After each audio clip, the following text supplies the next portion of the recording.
কিছু গুৰুত্বপূৰ্ণ কথা শাস্ত্ৰই আমাক কৈ যায়। ভাগৱত শাস্ত্ৰ কেৱল পুণ্য অৰ্জনৰ কাৰণে শুনা বস্তু নহয়। ভাগৱত শুনিলে পাপ নাশ হয়, ভাগৱত শুনিলে মোক্ষ প্ৰাপ্তি হয়, ভাগৱত শ্ৰৱণ কৰিলে মনুষ্য জীৱন সাৰ্থক হয়।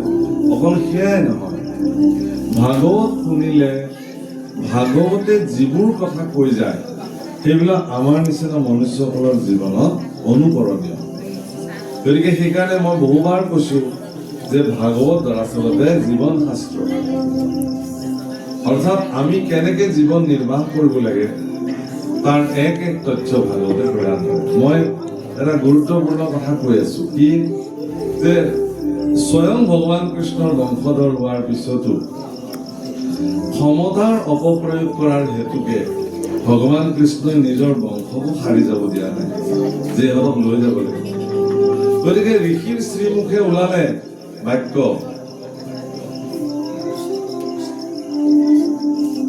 যে যি ধৰণে তোমালোকে মোৰ সাধনাক উপলব্ধ কৰিবলৈ আহিলা, তাৰ পৰিণাম স্বৰূপে এইগৰাকীৰ মানে য'ত কাপোৰ মেৰাইছা মোৰ লগত মুছল কৰিলাতো, গতিকে তাত এডোখৰ মুখলৰ জন্ম হ'ল, একটুকুৰ লোৰ টুকুৰা।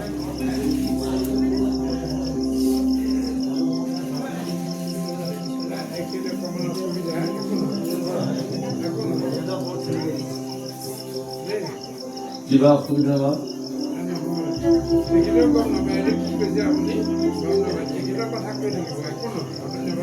কথা নকব দেই, একদম কথা নকব। তেখেতকো নকব, তেখেতে ভাগৱত শুনিবলৈ আহিছে। ইমান বয়োবৃদ্ধ মানুহ এজনে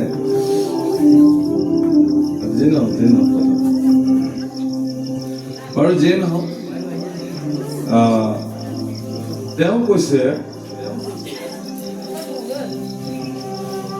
যে তাতে মুখলৰ জন্ম হওক আৰু সেই মুখল টুকুৰে তোমালোকৰ সবংশে বিনাশ কৰক। যোৱা তেওঁলোকতো আচৰিত হৈ গ'ল, আহি ঋষিৰ চৰণত পৰিলে, প্ৰভু নাই এইটো যি কলো হ'বই, যোৱা। গতিকে তেওঁলোকে আহি কাপোৰখিনি যেতিয়া মেৰাই মেৰাই খুলিলে, তেতিয়া দেখিলে যে সঁচাকেতো তাত একটুকুৰ লোৰ টুকুৰা ওলালে মুখত। তেওঁলোকে উগ্ৰসেনৰ ওচৰলৈকে আহিলে। উগ্ৰসেন আটাইতকৈ বয়োজ্যেষ্ঠ যদুবংশৰ। উগ্ৰসেনক ক'লে যে চাওকচোন, আমাক এনেকুৱা অভিশাপ দিছে, এইটুকুৰ লোহা ওলাইছে। গতিকে উগ্ৰসেনে তেওঁলোকক উপায় দিলে কি, যে এই লোটুকুৰ সাগৰত লৈ গৈ শিলত ঘঁহি ঘঁহি ঘঁহি ঘঁহি ঘঁহি শেষ কৰি যায়। আৰু সেইটোৱে কৰিলে, ঘঁহি ঘঁহি ঘঁহি ঘঁহি শিলটুকুৰ ঘঁহি ঘঁহি ঘঁহি ঘঁহি শেষত অকমান থাকিলে হাতৰ পৰা পিছলি সাগৰৰ পানীত পৰি গ'ল। আৰু সিহঁতেও ভাবিলে এইখিনি মানে আৰু কিনো কৰিব, গোটেই লৌটুকুৰটো আমি শেষেই কৰিলো। গোটেই কথাটো যেতিয়া ৰাষ্ট্ৰ হৈ গ'ল দ্বাৰকাত, ভগৱান কৃষ্ণই চিন্তা কৰিলে যে যিহেতু এওঁলোক এতিয়া চব যাব, গতিকে প্ৰভাস তীৰ্থলৈ এওঁলোকক লৈ যোৱা যাওক। তীৰ্থত যদি মৃত্যুবৰণ কৰে তেতিয়াহ'লে এওঁলোকৰ মোক্ষপ্ৰাপ্তি হ'ব। লৈ গ'ল আৰু তাত যি পাৰে তেওঁ নিজ মুখে জীৱন বা আধ্যাত্মিক জগতৰ কথা তেওঁলোকক বৰ্ণন কৰিলে। কিন্তু বাকী ৰ'ল কোন? তেওঁৰ পিতৃ বসুদেৱ। বসুদেৱক এতিয়া কোনে দিব জ্ঞান? বসুদেৱক জ্ঞান দিবলৈ ভগৱান কৃষ্ণটো তেওঁ পুত্ৰহে হয়। পুত্ৰই কেনেকে পিতৃক জ্ঞান দিব? সেইকাৰণে তেওঁ কি কৰিলে, খুব কৌশল কৰি দেৱৰ্ষি নাৰদক দ্বাৰকালৈকে আমন্ত্ৰণ কৰিলে। দেৱৰ্ষি নাৰদ আহিল। ঈশ্বৰৰ আজ্ঞামতে দেৱৰ্ষি নাৰদে বসুদেৱৰ ঘৰত প্ৰৱেশ কৰিলে। আৰু দেৱৰ্ষি নাৰদক দেখাৰ লগে লগে বসুদেৱে অত্যন্ত সাদৰেৰে চৰণ ধুৱাই পুষ্প তুলসী পত্ৰৰে তেওঁৰ চৰণ অভিষেক কৰিছে, পাদুদুকি জল ক্ষীৰত অভিষেক কৰিছে আৰু অত্যন্ত সাদৰেৰে দেৱৰ্ষি নাৰদক আসন ভূষণ দি বাৰম্বাৰ প্ৰণিপাত জনাই কৈছে যে হে গুৰুদেৱ, হে দেৱৰ্ষি, তোমাৰ দৰে সন্ত কাৰোবাৰ গৃহত যদি আগমন হয় তেতিয়াহ'লে তেওঁৰ কাৰণে মহাসুখ বুলি ইয়াক গণ্য কৰা। ইয়াতে নিমিত অৱসিত সংবাদৰ প্ৰাৰম্ভণিতে বসুদেৱৰ মুখে বাক্য এটা ওলাইছে। কি কৈছে? যে পিতৃ আগমনে পুত্ৰৰ যেন সুখ, সন্ত আগমনে দুখীৰ গুচে দুখ। কি কৈছে? বৰ ডাঙৰ কথা। পিতৃ আগমনে পুত্ৰৰ যেন সুখ, সন্ত আগমনে দুখীৰ গুচে দুখ। মোৰ পিতৃয়ে যদি কেতিয়াবা মোক কয় যে বাবা মই তোৰ তালৈ গৈ আছো, মই আনন্দিত হৈ যাম। যিবিলাক পুত্ৰই বিভিন্ন স্থানত ধৰক কৰ্মসূত্ৰে আছে, দেউতাকে ফোন কৰিছে বাবা মই গৈ আছো তোৰ তালৈ, সন্তান আনন্দিত হৈ যাব। বা দেউতা আহিব, হেৰা দেউতা আহি আছে, দেউতাই অমুক খাই ভাল পায়, সৰুৰ পৰা আমি দেখিছো, এইটো বস্তু দেউতাই ভাল পায়, মই আনি দিছো, তুমি যোগাৰ কৰা। দেউতাই চাহৰ লগত অমুক খাই ভাল পায়, ভাতৰ লগত এইখিনি খাই ভাল পায়, অমুক চাউলটো খাই দেউতাই ভাল পায়, তুমি এইখিনি দেউতাক আজি যোগান ধৰিবা, দেউতা আহি আছে।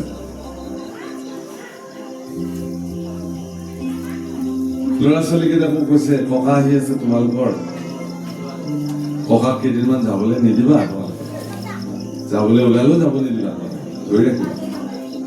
কিমান ভাল লাগিব চাবাচোন, সন্তানৰ আনন্দ, আৰু দেউতা আহি আছে।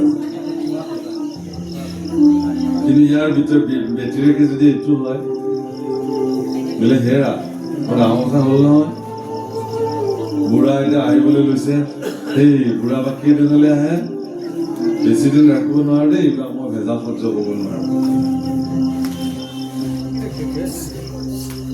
আৰু যদি কিবা ফোনতে হয় তেতিয়াহ'লে ফোনতে লেঠাটো মাৰা, কেলে আৰু আহিব লাগে ইমান কষ্ট।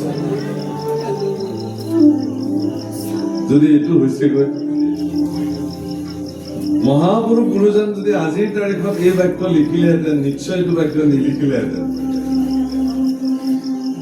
পিতৃ আগমনে পুত্ৰৰ যেন সুখ, সন্ত আগমনে দুখীৰ গুচে দুখ। প্ৰভুসকল,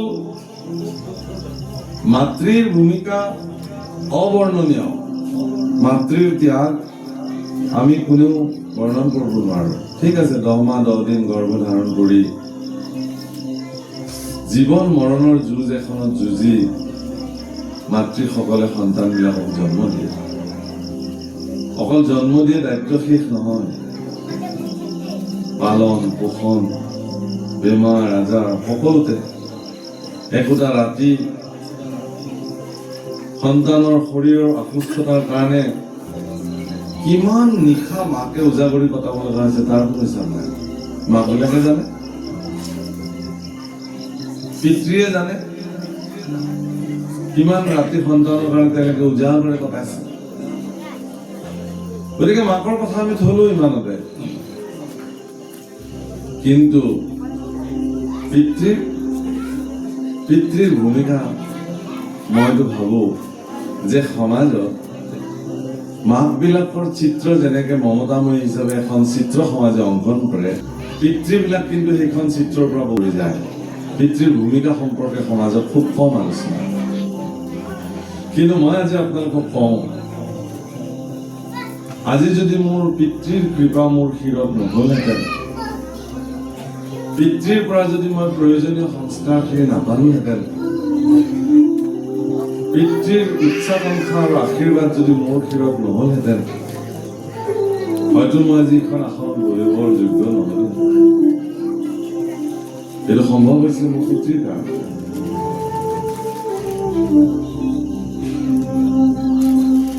এগৰাকী পিতৃ প্ৰভুসকল পিতৃৰ যিটো ত্যাগ সন্তানৰ প্ৰতি এই কথা প্ৰতিগৰাকী সন্তানে অনুভৱ কৰাৰ প্ৰয়োজনীয়তা আছে।